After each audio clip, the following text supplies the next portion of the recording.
শিক্ষা, কৃষ্টি, শিল্প, সংস্কৃতিতে বিশেষভাবে অগ্রগণ্য।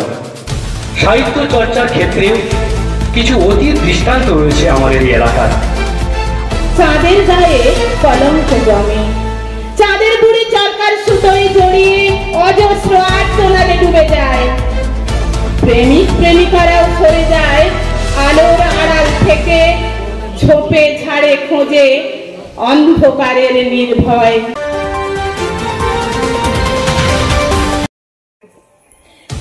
আপনারা দেখছেন STSP নিউজ বাংলা, আপনাদের সঙ্গে আমি মল্লিকা। বর্ণময় উদ্বোধনী অনুষ্ঠানের মধ্য দিয়ে সাহিত্য সংস্কৃতি চর্চার ব্রত নিয়ে সাগরপুরে নতুন একটি সাহিত্য সংগঠনের পথ চলা শুরু হলো। সূত্রের খবর, ঘাটাল মহকুমায় অনেক সাহিত্য সংগঠন আছে। এই সব সাহিত্য সংগঠনের পাশাপাশি সাহিত্য মনস্ক মানুষদের নিয়ে নতুন একটি সাহিত্য সংগঠনের পথ চলা শুভ সূচনা হলো। দাসপুরের বিধায়ক মমতা ভূঁইয়া এই অনুষ্ঠানের উদ্বোধন করেন।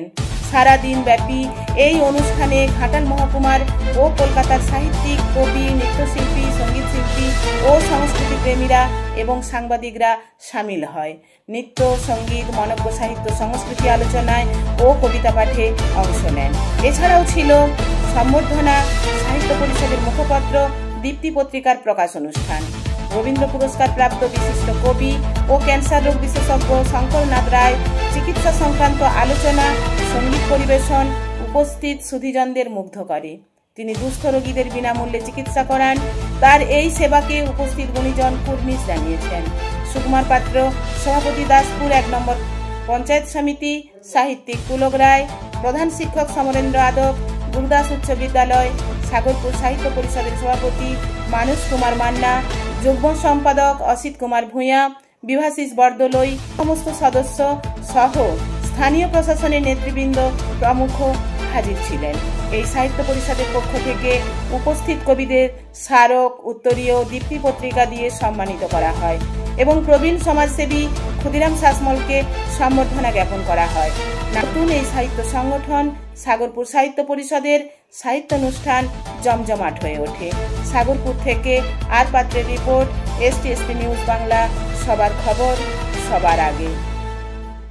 এই সমস্ত পত্র পত্রিকার সংগঠনগুলো কিন্তু সেই সময় ছিল, যেগুলোর মাধ্যমে সাহিত্য চর্চা কিন্তু বিকশিত হয়েছে ঘাটাল মহকুমাতে। এগুলো ভুলে গেলে চলবে না। তারপরে আমাদের দাসপুর সাহিত্য সংসদ সংগঠন তৈরি হয়েছে, ঘাটাল একাডেমি হয়েছে, সৃজনের মতন একটা ভালো সাহিত্য সংগঠন রয়েছে বা অন্যান্য সংগঠন রয়েছে। আপনাদের কাছে আমরা কৃতজ্ঞ। সমস্ত সাহিত্যের জনক কবিরা, আমাদের এখানে বহু কবি আছেন। আপনাদের কাছে আমার একটি প্রার্থনা, আপনি প্রেম নিয়ে, পাখি নিয়ে, চাঁদ নিয়ে যত কিছু কবিতা লিখুন, কিন্তু সমাজকে উপেক্ষা করে নয়। যেন আমি আপনার কবিতাতে নিজেকে খুঁজে পাই, যেন আপনার কবিতার সঙ্গে আমার সহিতত্ব স্থাপিত হয়, যেন আমার মনেতে আপনার কবিতা আঘাত করতে পারে। একজন কবি সারা জীবন চেষ্টা করে একটি লাইন তৈরি করে দিতে পারেন।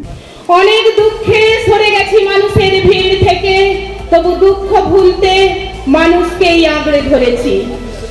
প্রেম ছেড়েছিলাম বহু আগে, যখন চাঁদের গায়ে কলঙ্ক ছোঁয়া দেয়নি কোনো আঙুল।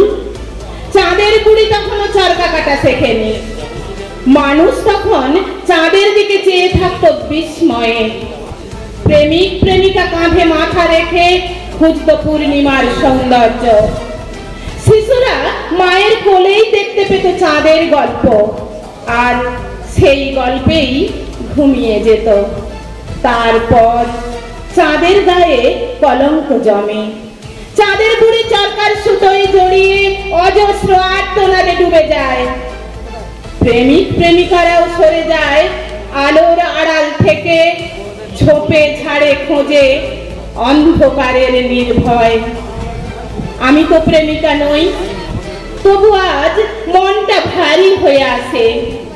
তুমি কবি, আমি কি ভালোবাসি তোমাকে, নাকি তোমার কবিতার শব্দমালা জানি না। তবে মানুষের ভিড় ছেড়ে আমি এখন মানুষকে ভালোবেসেছি। ভালোবেসেছি তোমাকে, ভালোবেসেছি তোমার কবিতার গভীরতাকে, আর ভালোবেসেছি সেই কলঙ্কিত চাঁদকে, যার আলো আমার একাকিত্ব ভেঙে দেয়।